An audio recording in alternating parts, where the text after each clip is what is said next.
বিশেষভাবে সক্ষমদের পাশে দাঁড়ালো মারোয়ারি যুব মঞ্চ উত্তর মধ্য কলকাতা শাখা। বাঙ্গুরে একটি অনুষ্ঠানের মধ্যে দিয়ে কানে শোনার মেশিন, হুইল চেয়ারও দেওয়া হয়। প্রায় 63 জনকে সাহায্য করে মারোয়ারি যুব মঞ্চ।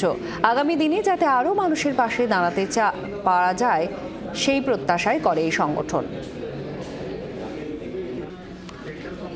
যে ডিফিকাল্টি ওরা ফেস করছে ডেইলি লাইফে, ওটা আমরা দূর করতে চাই। ওই জন্য ভাবনা আমরা দিয়েছি কি আরও এরকম বিভিন্ন প্রোগ্রাম আমরা করি।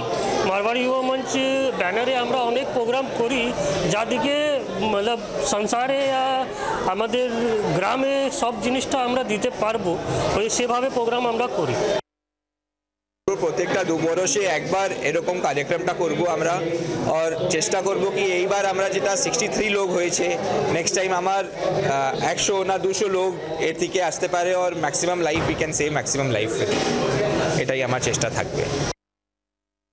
আজকে কোনো ব্যক্তি যদি হাত বা পা কাটা পড়ে যায়, সে তার দৈনন্দিন কাজও করতে পারে না। আজকে এই শিবিরের মাধ্যমে আমরা তাদেরকে অতটা সম্বল করে দিতে পারতেছি যে সে নিজের জীবিকা জীবনযাপন করার জন্য যে তার সাপোর্ট প্রয়োজন সেটা সে করতে পারতেছে, এবং সে নিজের কাজ নিজে করতে পারবে, এইটুকু আমরা তাদেরকে স্বাবলম্বী আজকে করে দিচ্ছি।